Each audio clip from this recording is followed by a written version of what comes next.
माँ, ये कैसी चमत्कारी धूप थी। अश्विनी कुमार, धनवंतरी जी और सप्तऋषियों की सभी विशेष औषधियाँ जहाँ विफल हुई, वहीं इस धूप ने मुझे पूर्ण रूप से कुशल कर दिया। ये कैसे संभव हुआ माँ? हाँ माँ, मुझे स्मरण है। श्री महागणपति जी ने हमें ये तो अवश्य बताया था कि धूप के उपयोग से गणेश शांत हो जाएगा, किंतु उन्होंने इसके पीछे का कारण उजागर नहीं किया था। ये कोई साधारण धूप नहीं है पुत्र, ये तो एक भक्त की ईश्वर के प्रति उसके प्रेम की शक्ति से परिपूर्ण है। भक्त के ईश्वर प्रेम की, उसकी भक्ति की शक्ति माँ। हाँ पुत्र, एक कन्या थी जिसका नाम था दूर्वा। दूर्वा, दूर्वा।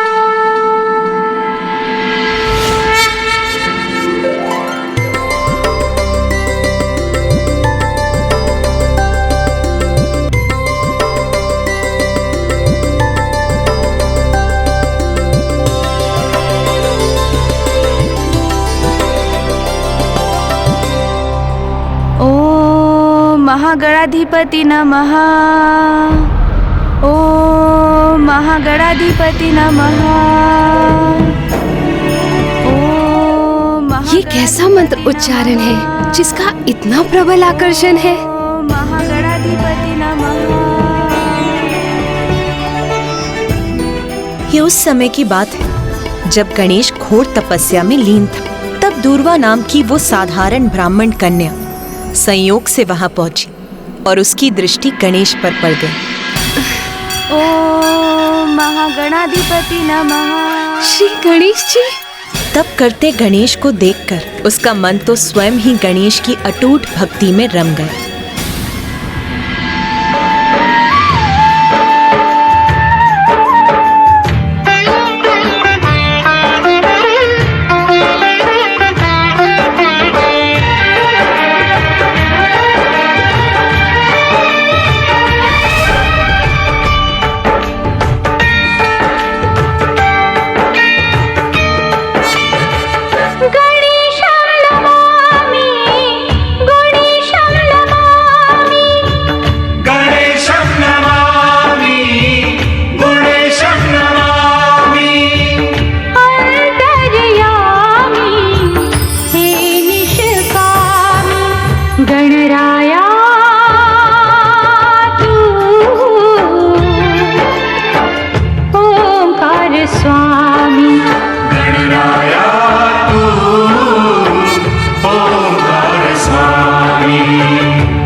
अपने विलक्षण कंठ से गणेश के प्रति इतनी सुंदर स्तुति को स्वर देने वाली कौन है ये भक्तिन?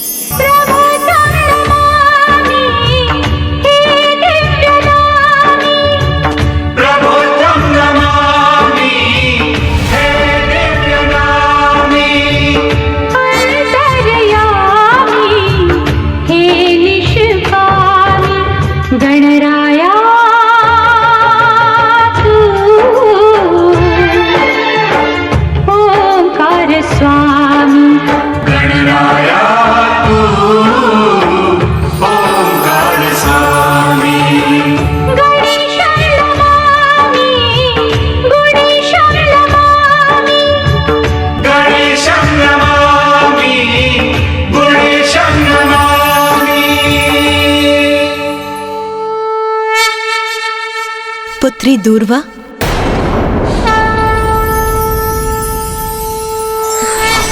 माता।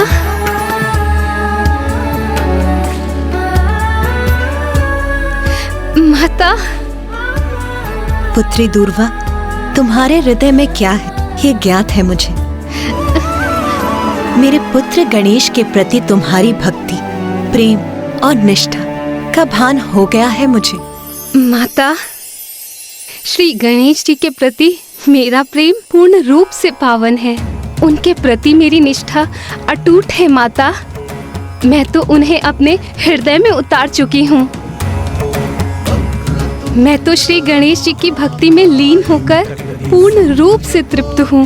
माता, मेरी एक प्रबल इच्छा है कि मैं सदा श्री गणेश जी के साथ रहूँ। अब आप ही कोई उपाय कीजिए माता, जिससे मेरा नाम सदा के लिए गणेश जी के साथ जुड़ जाए। मैं मेरे पुत्र गणेश के प्रति तुम्हारे पवित्र प्रेम से अत्यंत प्रभावित हूँ, किंतु तुम किस रूप को धारण करके मेरे पुत्र के निकट रहना चाहती हो?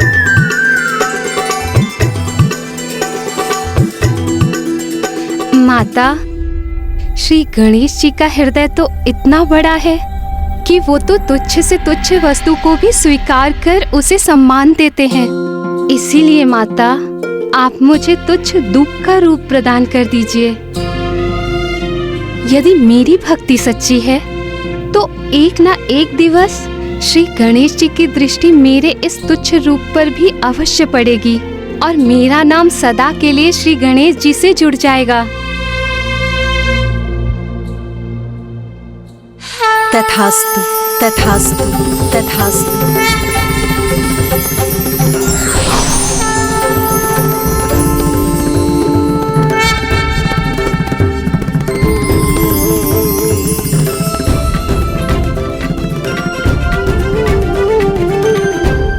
पुत्र गणेश, दुर्वा कोई साधारण दूब नहीं, ये तो तुम्हारे प्रति संपूर्ण भक्ति और निष्ठा से परिपूर्ण समर्पण की प्रतीक है।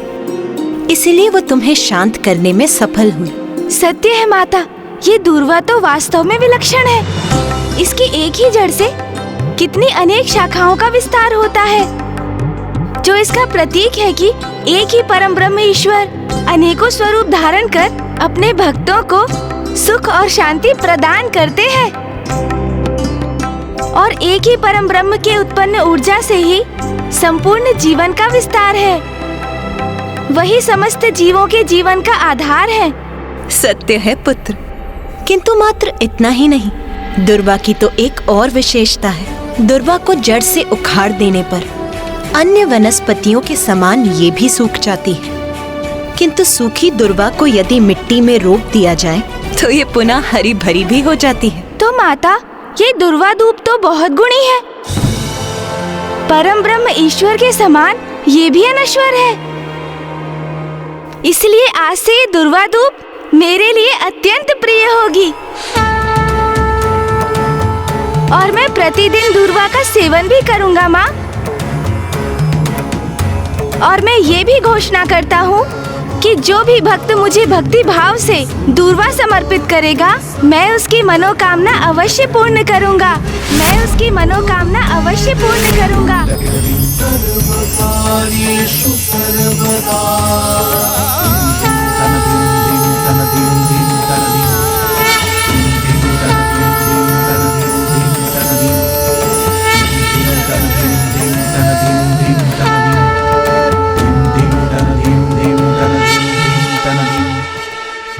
आप धन्य हैं गणेश जी। आपने दुष्ट ज्ञानरी के अत्याचार से अपने परम भक्त सुबोध की रक्षा की, हम सभी की, यहाँ तक कि संपूर्ण सृष्टि की रक्षा अर्नालासुर के ताप से की। और अब आपने अपनी भक्तिन दुर्वा की भी मनोकामना पूर्ण कर दी। उसकी भक्ति और निष्ठा का सुफल प्रदान कर दिया आपने।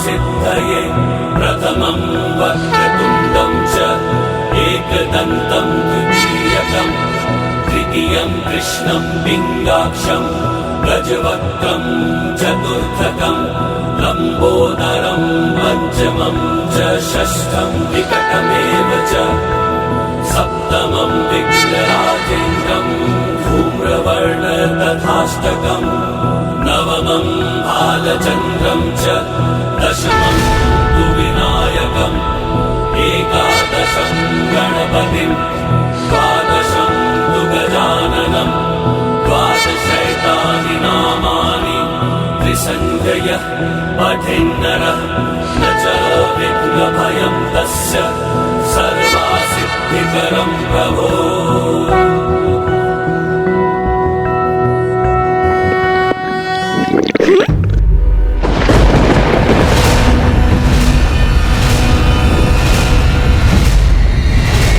हरलासुर को निकलने के कारण कहीं बुरा कोई संकट तो उत्पन्न नहीं होने जा रहा। अरे अरे अरे, आप सभी चिंता मत कीजिए। लावा तो मेरे उदर में पच चुका है। ये तो मेरे भूख की गर्जना थी।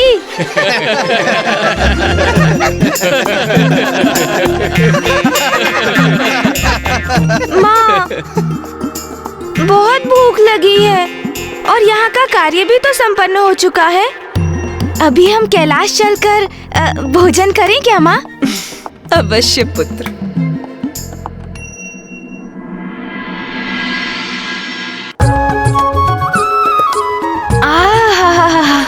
वाह माँ, आनंद आ गया। मेरा विजय भोज तो बहुत ही स्वादिष्ट था।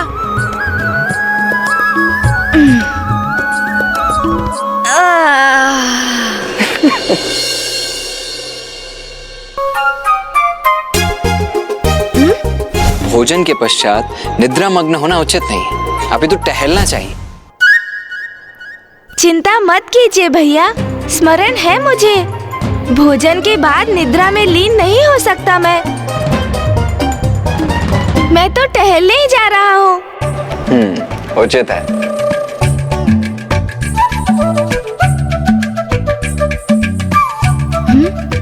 अरे, कुछ मोदक अभी भी शेष है। मैं ये ले लेता हूँ।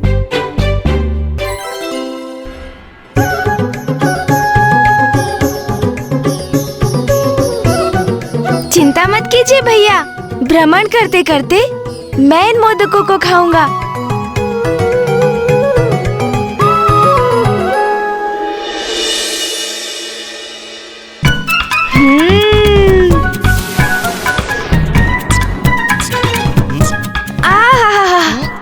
आनंद ही आ गया। माँ के हाथों की स्वादिष्ट मोदक और कैलाश पर्वत की शीतल पवन। वाह, आनंद आ गया। क्यों मूषक जी? मोदक का तो आपको ही क्या थे स्वामी, मैं तो मात्र वायु खा रहा हूँ। ओह, मैं कभी कभी कितना विचार शून्य हो जाता हूँ ना। मैंने आपसे तो पूछा तक नहीं।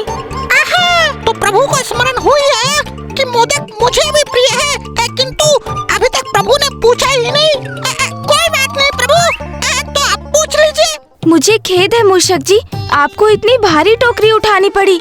किंतु लीजिए, अब मैं शीघ्र इन मोदकों को खाकर इस टोकरी का भार कम कर देता हूँ, ताकि आप भी सरलता से भ्रमण कर सकें।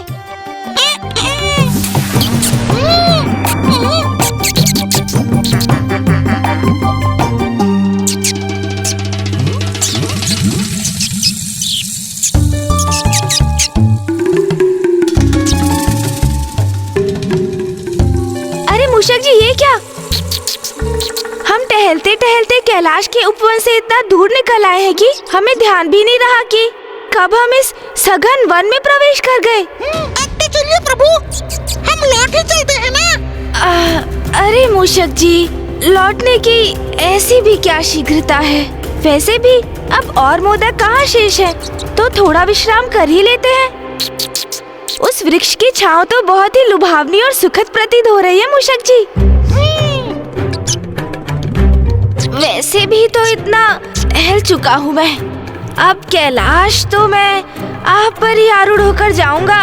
तो प्रभु, यदि ऐसा है तो थोड़ा विश्राम कर ही लेते हैं। हाँ हाँ, चलिए। भोजन के बाद विश्राम और भी आनंद देता है।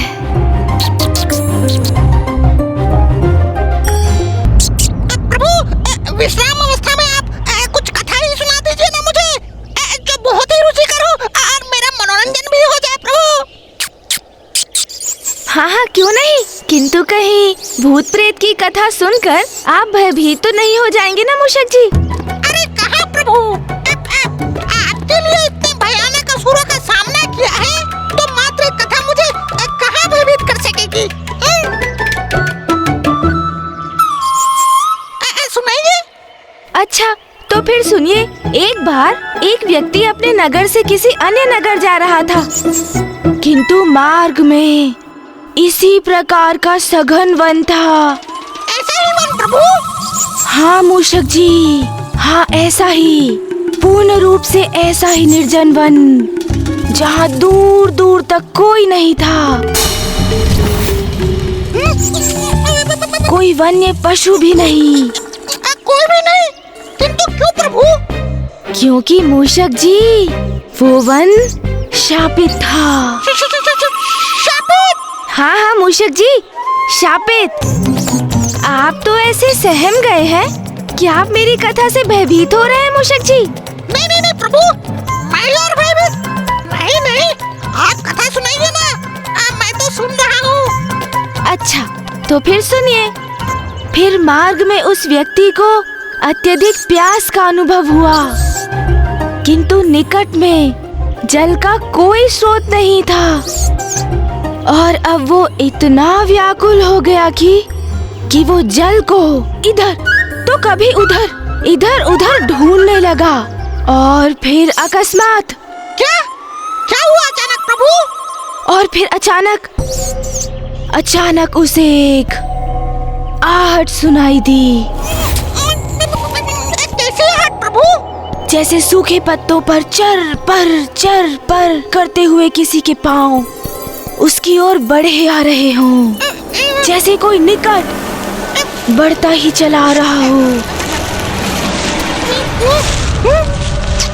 हाँ प्रभु, ध्वनि तो कुछ ऐसे ही उत्पन्न हो रही है, जैसे किसी के आने की आहट हो। किंतु जब उस व्यक्ति ने ध्वनि आने वाली उस दिशा की ओर मुड़कर देखा तो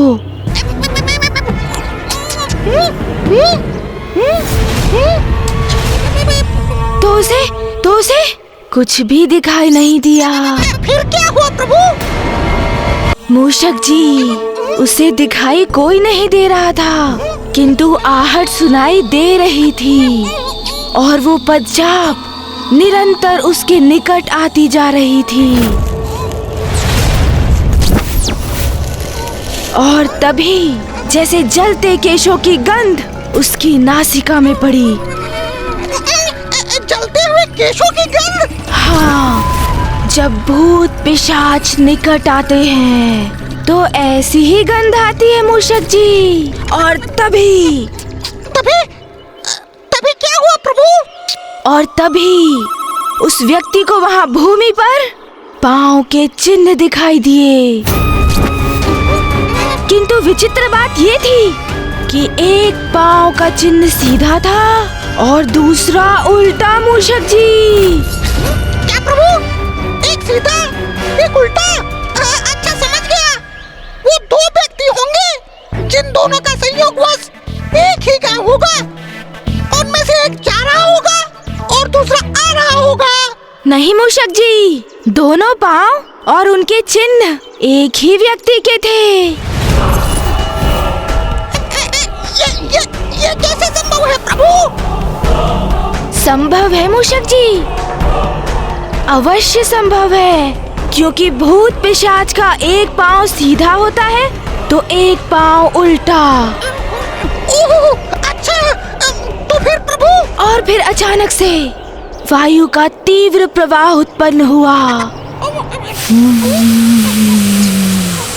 साय साय, और देखते ही देखते उस वायु प्रवाह ने बवंडर का रूप धारण कर लिया।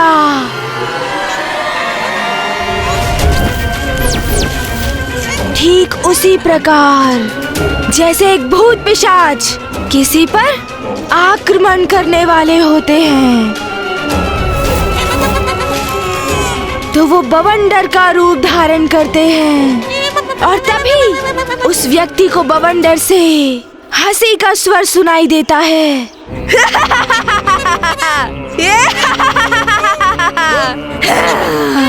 और फिर बवंडर ने उसे उठाकर पटक दिया मूषक जी।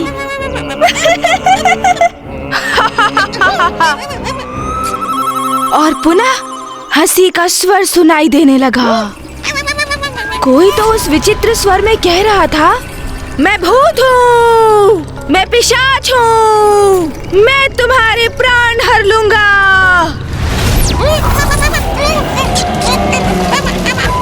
मुझे ऐसा क्यों प्रतीत हो रहा है जो प्रभु कह रहे हैं वो यहीं पे हो रहा है।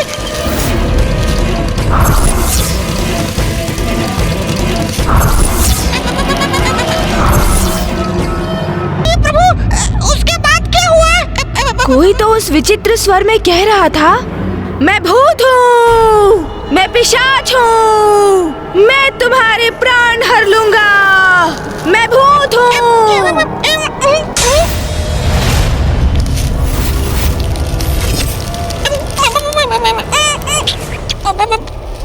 और फिर वो व्यक्ति यथाशीघ्र वहां से भागा। मूषक जी, तो वो आगे था, बवंडर उसके पीछे पीछे। वो आगे, बवंडर उसके पीछे, आगे पीछे आगे पीछे आगे पीछे। वो भागा जाए, बवंडर उसके पीछे पीछे, आगे पीछे आगे पीछे आगे पीछे।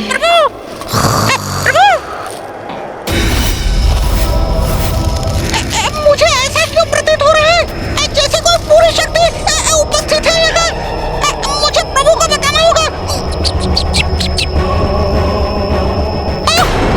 ये क्या? प्रभु तो निद्रा में चले गए। अब मैं क्या करूं?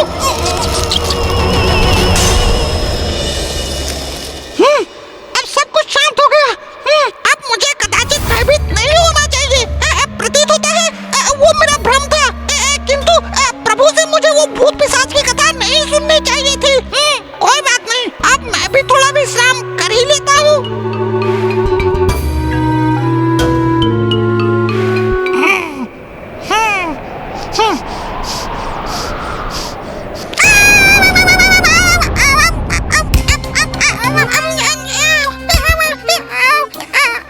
इसमें इतना भयभीत होने की क्या बात है भला? और इससे गिरा एक पत्ता ही तो है ये। और वैसे भी जहाँ स्वयं प्रथम पूज्य गणेश जी हैं, वहाँ मुझे सताने कोई भूत प्रेत भला कैसे आ सकता है? तब भ्रम ही है। कदाचित मुझे प्रभु से वो भूत पिशाच की कथा सुननी ही नहीं चाहिए थी। पुनः विश्राम करता हूँ।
ये ध्वनि कैसी थी? मैं व्यर्थ चिंता कर रहा हूँ। ये तो मात्र वायु का प्रवाह है, किंतु इससे उत्पन्न भय से मुझे प्यास लग गई है। किंतु एकाकी जाने का साहस नहीं हो रहा है मुझे प्रभु के जागने की प्रतीक्षा करनी चाहिए। हे प्रभु। माँ के हाथ के मोदक, आहा, आनंद आ गया। वाह, प्रभु ने तो निद्रा में ही अपने भूख प्यास मिटा ली। प्रतीत होता है अब मुझे एकाकी ही जाना होगा। मैं हूँ प्रभु का वाहन मूषक, एक कुशल धावक, एक वीर योद्धा। फिर वाला मुझे भयभीत होने की क्या आवश्यकता? मैं तो स्वयं ही सब कुछ संभाल सकता हूँ।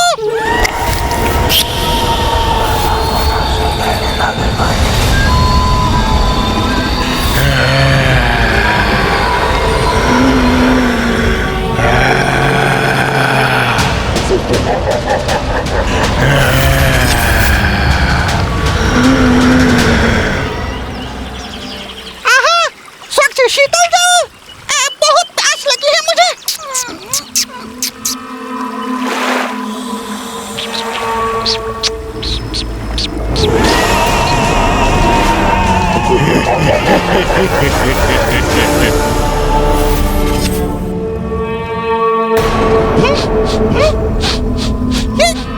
ऐसी गंध क्यों आ रही है?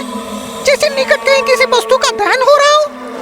जब भूत पिशाच निकट आते हैं तो ऐसी ही गंध आती है मूषक जी।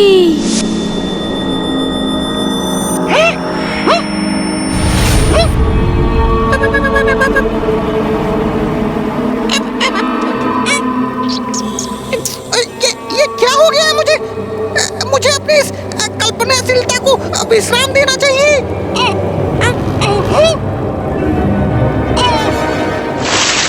कदाचित अपने मुख पर इस शीतल जल के छिड़काव से मेरा भय दूर हो जाएगा।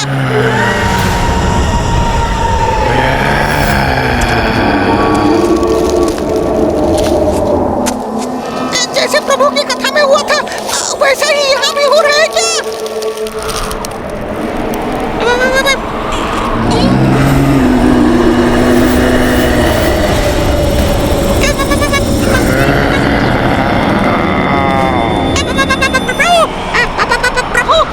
जैसे सूखे पत्तों पर चर पर करते हुए किसी के पांव उसकी ओर बढ़े आ रहे हों। मुड़ कर देखने में भी भय का आभास हो रहा है मुझे।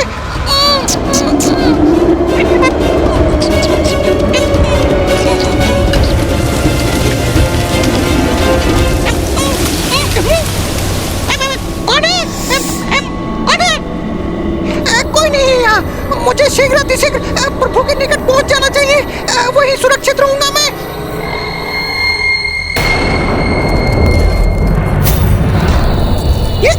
ये पदचिन्ह, क्योंकि भूत पिशाच का एक पांव सीधा होता है तो एक पांव उल्टा।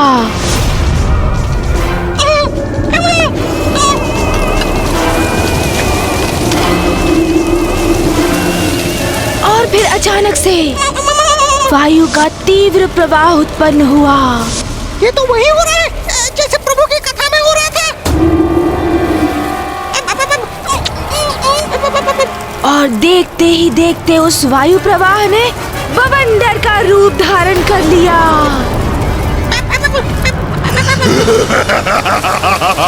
ये हंसी कैसी भयानक हंसी थी। हे प्रभु, मेरी रक्षा करना। किंतु प्रभु कैसे करेंगे रक्षा? वो तो निद्रा में लीन है। क्या करूं मैं? क्या होगा मेरा? क्या हो रहा है?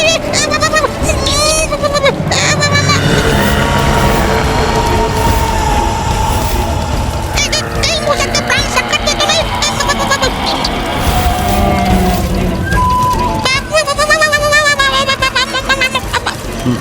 स्वामी, ये क्या कर दिया आपने? आपके मुख से प्रस्फुटित हुई वो कथा सत्य हो ही गई। जब भूत पिशाच किसी को मारना चाहता है तो वो बवंडर बन जाता है मूषक जी। जैसे एक भूत पिशाच बवंडर का रूप धारण कर भूत पिशाच आक्रमण करने वाले भूत पिशाच बवंडर का रूप धारण करते हैं।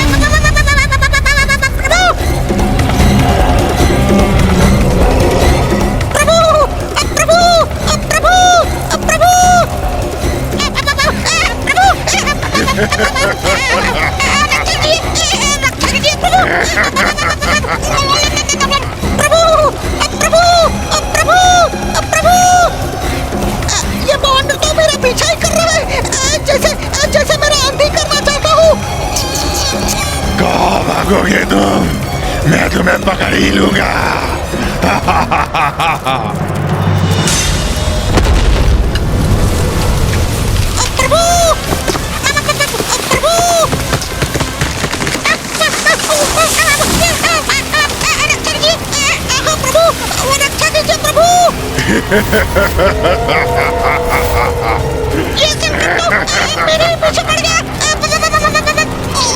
कितना भागोगे तुम?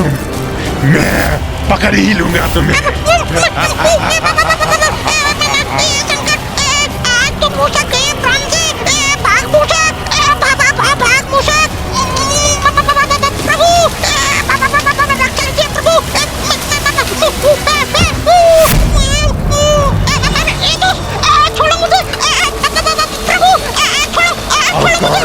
तुम्हारी रक्षा।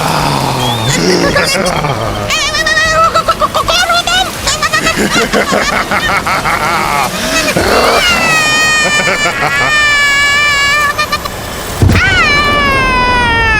मूषक जी, थोड़ी देर और विश्राम करने दीजिए ना।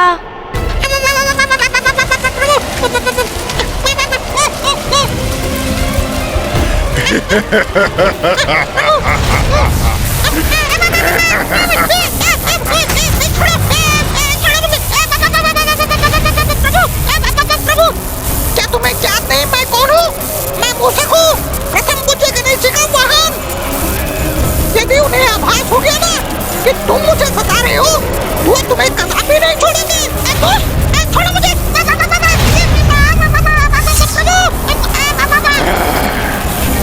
इतनी सरलता से कहीं नहीं जाने दूंगा तुम्हें। ज्ञात है मुझे कौन हो तुम, ये भी ज्ञात है कौन है तुम्हारा प्रभु, इसीलिए तो सता रहा हूँ तुम्हें। अरे इसे ज्ञात है, मैं प्रभु का वाहन हूँ, फिर भी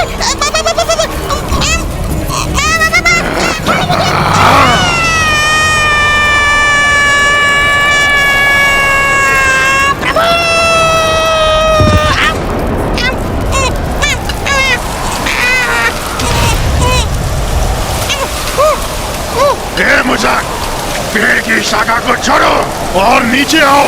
नहीं, नहीं आऊंगा, कदापि नहीं आऊंगा मैं। प्रभु, प्रभु।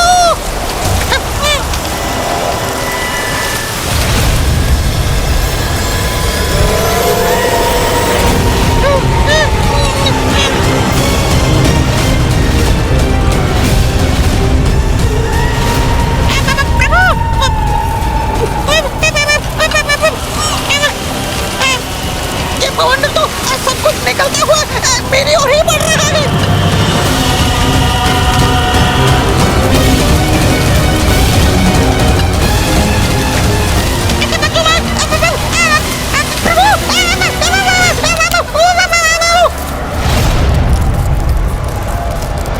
मूषक जी, मूषक जी कहाँ चले गए? और मुझे ऐसा क्यों प्रतीत हुआ जैसे मूषक जी मुझे पुकार रहे हैं?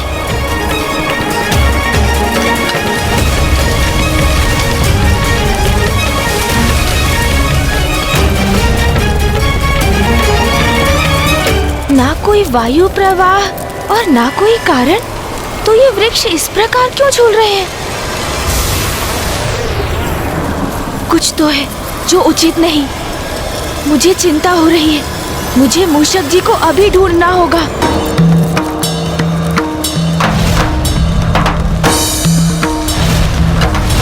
प्रभु, वो रक्षा कीजिए प्रभु।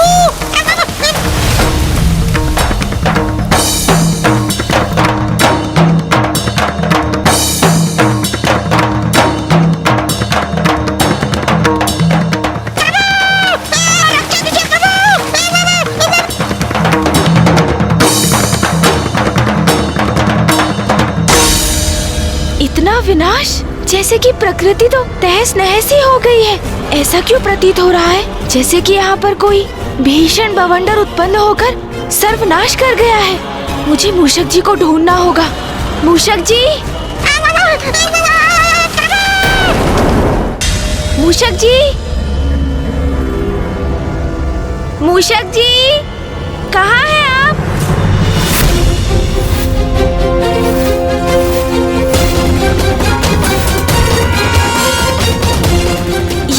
ये क्या? ये पद चिन्ह मेरी कथा के समान।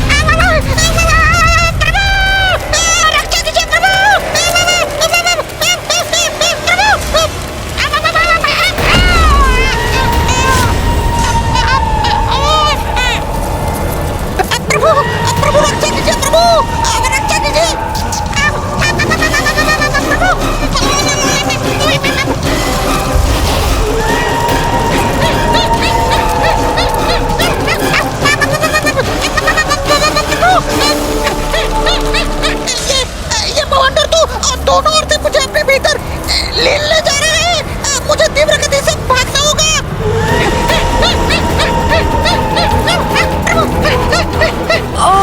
फिर वो व्यक्ति यथाशीघ्र वहाँ से भागा मूषक जी।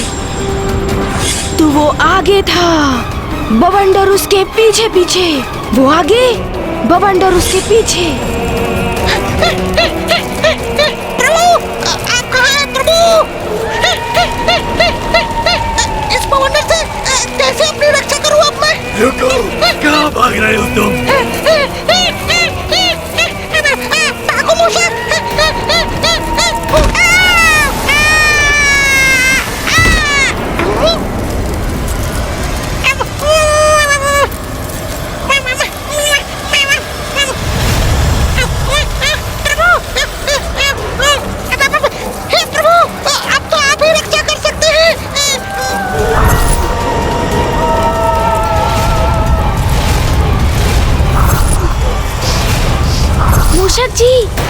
मूषक जी, प्रभु!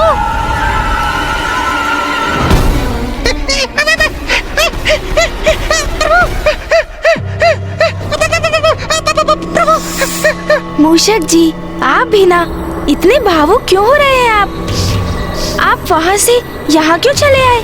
मैं तो वही था आराम पूर्वक। किंतु मूषक जी, आप इतना कंपित क्यों हो रहे हैं? आपको बवंडर पीछे मेरे जैसे आपके भूत पिशाच कथा में था प्रभु।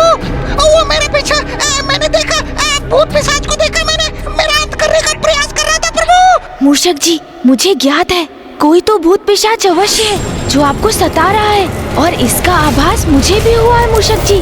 किंतु कोई बात नहीं, अब मैं संभालता हूँ मूषक जी। उस भूत या पिशाच को उचित पाठ पढ़ाऊंगा मैं। अरे ये क्या मूषक जी, आप भी भूत पिशाच की रट लगा रखे हैं? मैंने कहा ना मूषक जी, भूत पिशाच का कोई अस्तित्व नहीं। आप व्यर्थ में ही भयभीत हो रहे हैं, और ये सब मनगढ़ंत कल्पना से उपजा हुआ गल्प है। नहीं प्रभु, भ्रम नहीं था मेरा।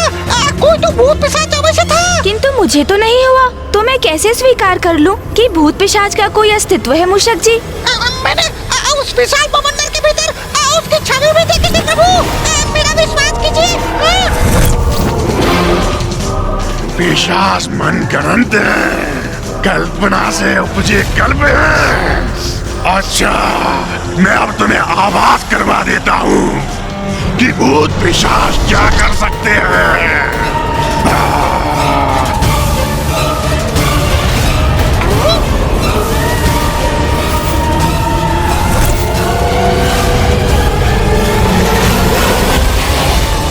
नहीं प्रभु, भूत पिशाच है। मुझे आभास हुआ था। वो देखिए प्रभु, उस वृक्ष को।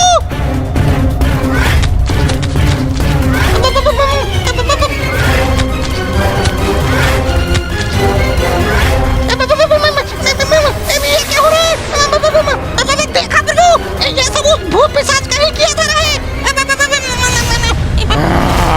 अब प्रमाणित हो गया ना भूत पिशाचों का अस्तित्व। अरे मूषक जी, ये तो मात्र किसी का छलावा है। मुझे विश्वास नहीं कि ये किसी भूत पिशाच का कृत्य है। मूषक जी, यदि वास्तव में कोई भूत पिशाच होता तो चूल्हे से निकले कोयले यहाँ हमारे समक्ष गिरा कर दिखाता। अच्छा।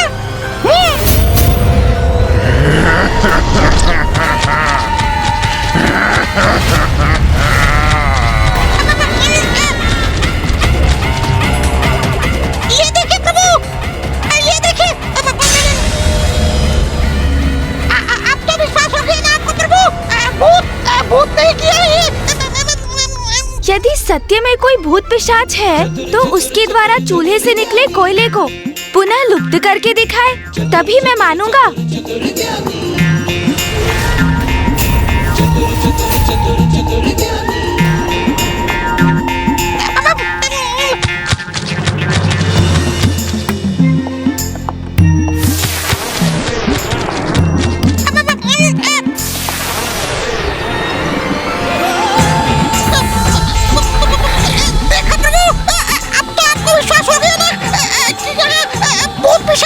मेरी युक्ति कार्य कर रही है। अब मैं इसी युक्ति से उस भूत अथवा पिशाच को मेरे समक्ष आने पर विवश कर दूंगा।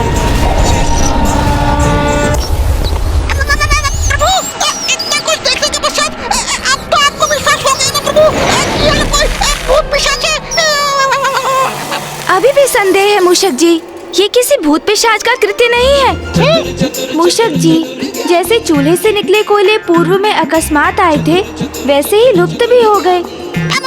और जहाँ तक पत्तों से वृक्ष के जुड़ाव की बात है, ये भी किसी का छलावा ही है। नहीं नहीं, मुझे ये विश्वास नहीं कि ये किसी भूत पिशाच की शक्ति ने किया है।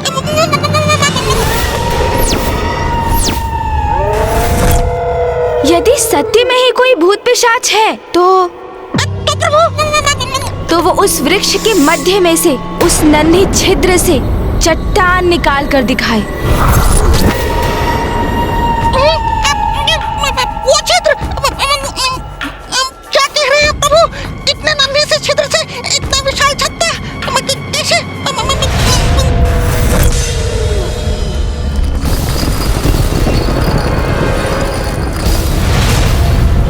ये क्या?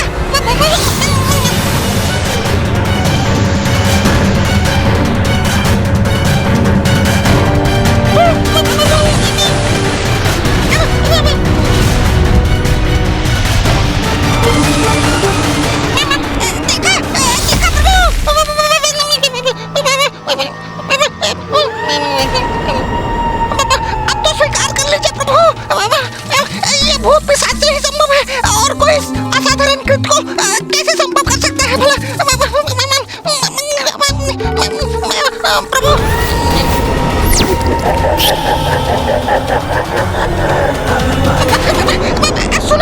सुना आपने प्रभु?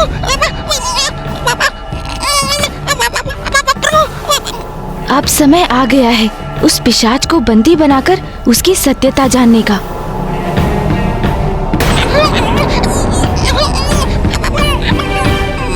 चलिए, उचित है, यदि कोई भूत पिशाच है तो इस पोटली के भीतर प्रवेश कर दिखाए।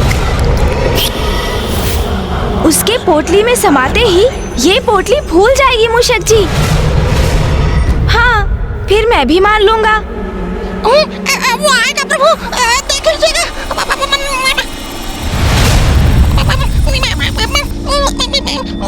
देखा मूषक जी, यहाँ कोई भूत पिशाच नहीं है।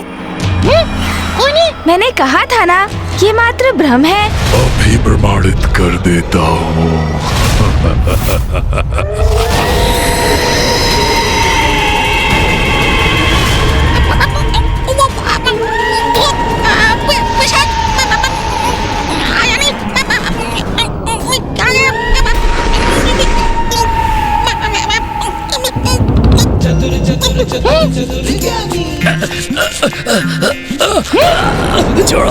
ये लीजिए मूषक जी, जो भी भूत पिशाच था और जिसने आपको कष्ट पहुंचाया, उसे हमने इस पोटली में बंद कर दिया है। मुक्त करो! अरे छोड़ो, छोड़ो मुझे! बाहर आने दो मुझे! बाहर आने दो! छोड़ो! नहीं प्रभु, उसे बाहर कदापि मत आने दीजिएगा प्रभु। बाहर तो तुम्हें तभी आने दूंगा जब तुम बाहर आकर हमारे समक्ष अपना वास्तविक रूप उजागर करोगे। उचित है, मैं तुम्हें दिखाऊंगा अपना वास्तविक रूप। छोड़ो! उसे मुक्त मत कीजिएगा।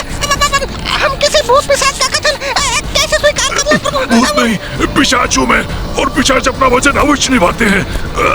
मुझे मुक्त करो।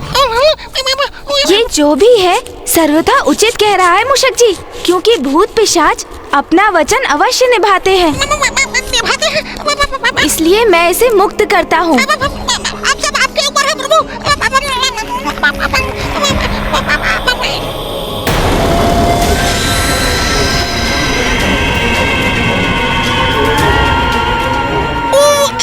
किधर गया पिशाच, किधर गया?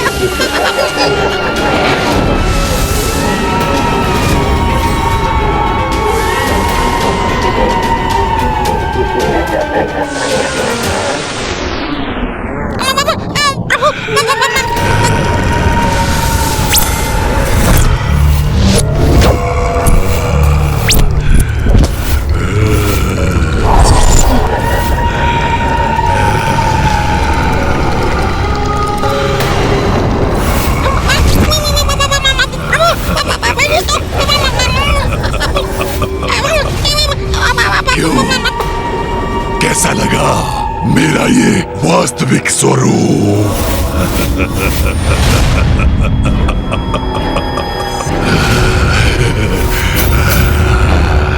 और ये भी ज्ञात कर लो, मैं जैसा हूँ उसका कारण तुम हो।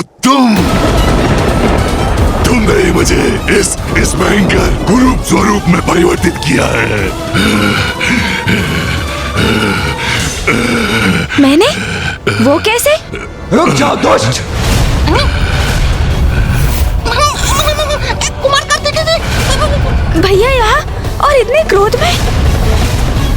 मेरे भ्राता को हानि पहुंचाने आए हो तुम? मैं तुम्हारा अंत कर दूंगा।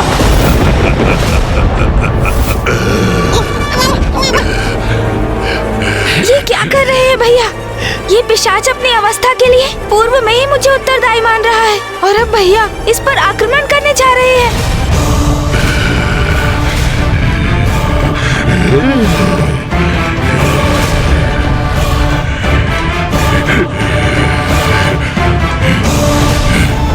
भैया तो बहुत आक्रामक मुद्रा में है और प्रतीत हो रहा है जैसे ये पिशाच भी पीछे नहीं हटेगा। दुष्ट! तुम्हें ज्ञात भी है तुम कितने बड़े संकट को आमंत्रित कर रहे हो? किससे उलझ रहे हो? ये कोई और नहीं, स्वयं महादेव पुत्र प्रथम पूज्य गणेश है। कुमार कार्तिकेय जी अत्यंत क्रोधित है। तुम्हें तो भैया रुकिए। नहीं गणेश, आज मैं तुम्हारी एक नहीं सुनूंगा। इस दुष्ट उद्दंड पिशाच पर अपना प्रहार अवश्य करूंगा मैं। आइए, क्यों नहीं, कीजिए प्रहार कीजिए।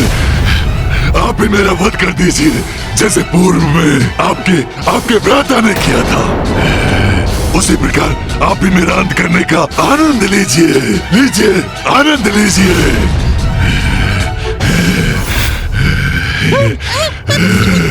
गणेश के हाथों इसका अंत हुआ था? मैंने इसका वध किया? कौन है ये? मैं वैसे भयभीत हो रहा था। ये पिशाच युद्ध नहीं करना चाहता। ये तो बस क्षुब्ध है प्रभु से, किंतु फिर ये चाहता क्या है? क्यों? क्या हुआ? चुप क्यों हो गए? अपने दंड का वार करो ना, करो।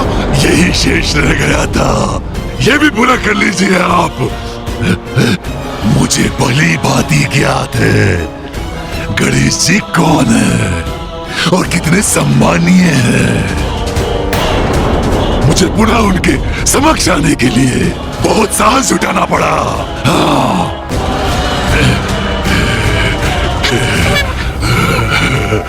कौन है ये पिशाच? किंतु पिशाच, तुम तो मेरे पीछे पड़े थे, मुझे क्यों हाथ करना चाहते थे तुम? पिशाच हूँ, कुछ तो अवश्य सताऊंगा ना। और वैसे भी मैं ये सब कुछ गणेश जी का ध्यान अपनी ओर आकर्षित करने के लिए कर रहा था।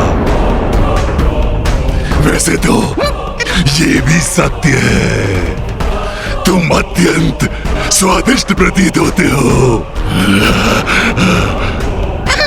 इस पिशाच का कोई विश्वास नहीं, कब मेरा आहार करने पुनः मेरे पीछे पड़ जाए। मैं तो प्रभु के पीछे ही सुरक्षित हूँ। अच्छा, अब रुको। तुम मूषक जी से वार्तालाप करने तो यहाँ नहीं आए हो ना? तो अपना परिचय दो, बताओ कौन हो तुम? कौन हो तुम? मैं अपना परिचय अवश्य दूंगा गणेश जी, किंतु उसके पूर्व आपको मुझे एक वचन देना होगा कि आप मेरी सहायता करेंगे।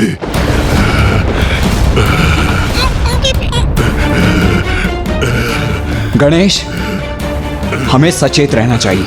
इससे इसका परिचय प्राप्त किए बिना हमें इसे किसी भी प्रकार का कोई वचन नहीं देना चाहिए।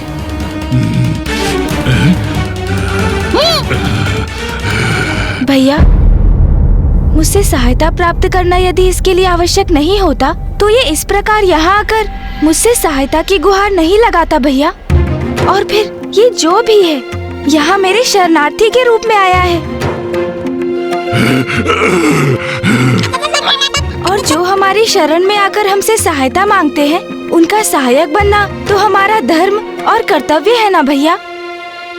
उचित कहा आपने, उचित कहा। सर्वदा उचित कहते हैं प्रथम पूज्य गणेश जी। आपने मुझे वचन दिया है, आप मेरी सहायता करेंगे और मेरी सहायता करना आपका धर्म है, आपका कर्तव्य है। इसीलिए तो मैं आपसे आपका वचन मांग रहा हूँ कि आप मेरी सहायता करेंगे, आप मुझे निराश नहीं करेंगे।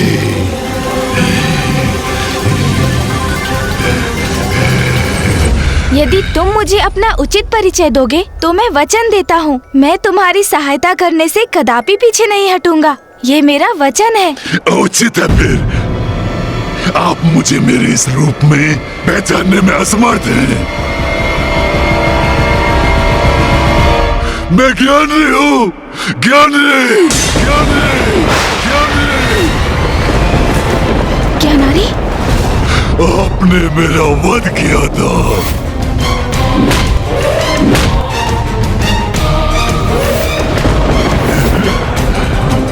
ज्ञानारी? त्रिलोक विजेता असुर राज ज्ञानारी के पुत्र को इस प्रकार धरती में बिठाने का दुस्साहस कैसे किया तुमने? इतना अहंकार था मुझे अपने बल पर। स्वयं को संसार का नवीन ईश्वर घोषित किया था मैंने। अब देखिए, देखिए मुझे, उसके परिणाम स्वरूप क्या दुर्दशा हो गई है मेरी। तुम जिस योग्य थे वही परिणाम हुआ है तुम्हारा।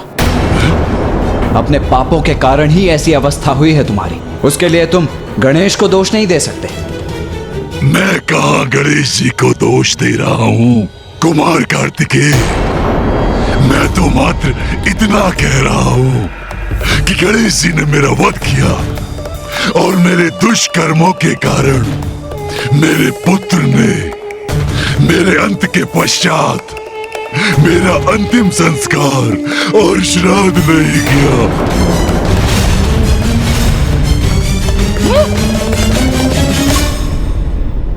इसलिए मेरी आत्मा। अरे कहाँ चला गया ये ज्ञानारी? ये दुष्ट अचानक अदृश्य क्यों हो गए? कदाचित हमें सावधान रहना चाहिए।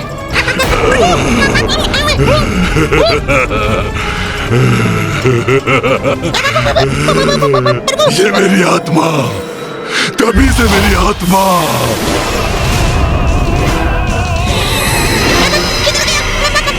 और इसी प्रकार भटकते भटकते मैं पिशाच बन गया हूँ।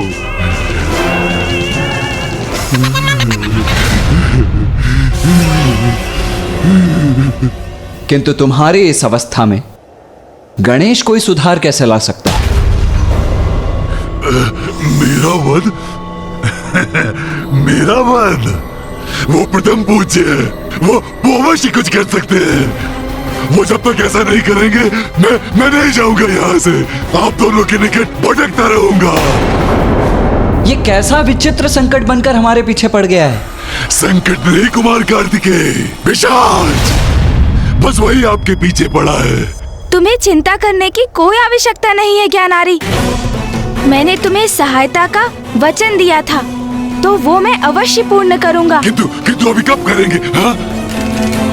सर्वप्रथम मुझे ये तो ज्ञात करने दो कि मैं तुम्हारी सहायता कैसे कर सकता हूँ। और ये अब कब याद करेंगे?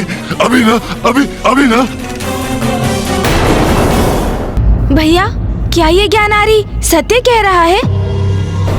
क्या अंतिम संस्कार एवं श्राद्ध के बिना मृतात्मा को पिशाच योनि प्राप्त होती है?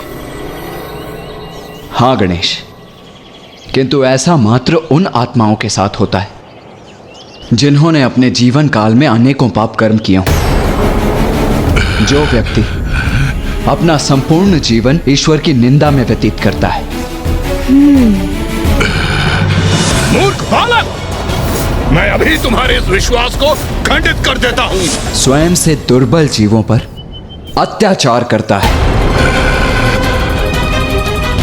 अपने कर्म एवं अपने धर्म का उचित पालन नहीं करता।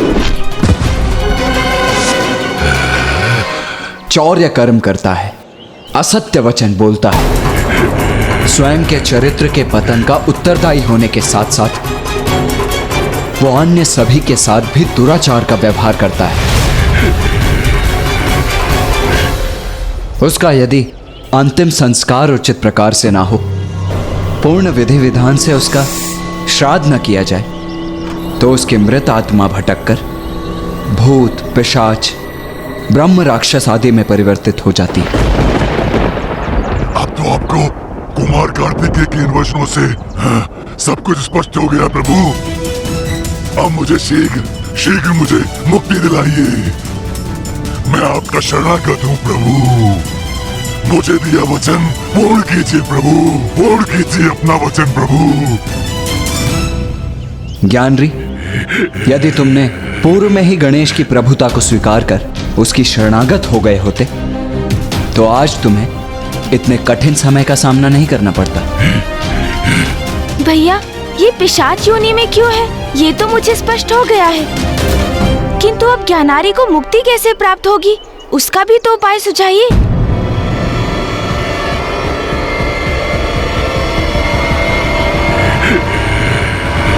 काशी,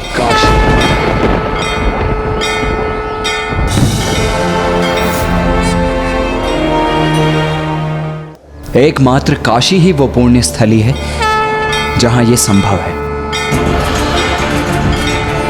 मोक्षदायिनी काशी में तो सभी को मोक्ष प्राप्त हो जाता है। उचित है भैया, तो आप ये भी बताने की कृपा करें कि काशी में ऐसा क्या विशेष है।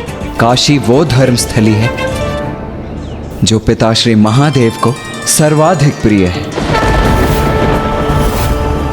वो पावन नगरी है जिसका कण कण शिवमय है, जिसका कभी विनाश नहीं होता, जो सृष्टि के पूर्व भी और प्रलय के उपरांत भी अपने स्थान पर स्थिर रहती है।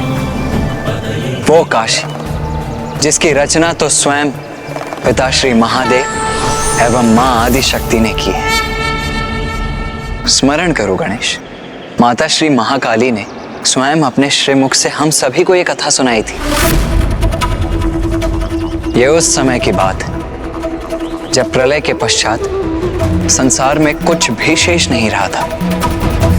तत्पश्चात पिता श्री महादेव एवं मां आदि शक्ति ने अपना दिव्य अर्धनारीश्वर रूप प्रकट किया। मां की शक्ति और पिताश्री के तप से सृष्टि का प्रारब्ध हुआ। उस समय मात्र जल ही जल था, जिससे अति बलशाली शेषनाग जी का उत्सर्जन हुआ, जिस पर स्वयं नारायण विराजमान थे। और नारायण की नाभि से एक दिव्य दंडिका उत्पन्न हुई, जिसके अग्रभाग के एक कमल के पुष्प पर ब्रह्मदेव विराजमान थे। नारायण को जगत के पालनहार होने का दायित्व संभालना था, किंतु वो गहन निद्रा में लीन थे, जिस निद्रा से उन्हें जागृत करने हेतु माता महामाया ने दो असुर मधु और कैटब को उत्पन्न किया। और वो दोनों माता महामाया के आदेश पर विष्णुदेव से युद्ध करने निकले, और तब उनकी दृष्टि ब्रह्मदेव पर पड़ी। वो ब्रह्मदेव का उपहास करने लगे। उठिए नारायण। ब्रह्मदेव ने नारायण को पुकारा और नारायण निद्रा से बाहर आ गए। फिर उन्होंने मधु और कैटब का वध किया। इन दोनों असुरों के तन के अवशेष जल में गिरे और दोनों के जुड़ाव से पृथ्वी का निर्माण हुआ, जो क्रमशः ठोस होती गई। तब विष्णुदेव और ब्रह्मदेव ने महादेव की अर्चना कर उनसे विनती की कि वो एक ऐसे स्थान को उत्पन्न करें जहां उनके सभी भक्त, जिसमें विष्णुदेव और ब्रह्मदेव भी सम्मिलित होकर उनकी प्रार्थना कर सके। और तभी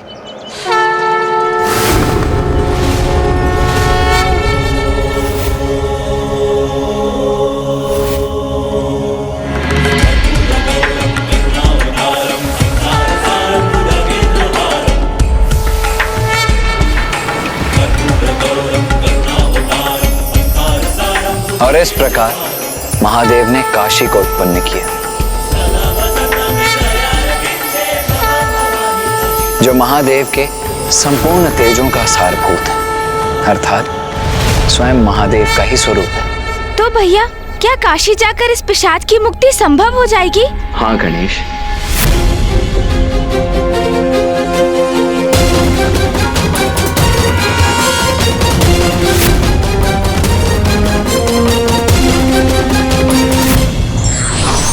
ईश्वर जीवन देते हैं तो मुक्ति का मार्ग भी परस्त करते हैं, किंतु प्राणी का कर्म उसकी मुक्ति का द्वार खोलता है।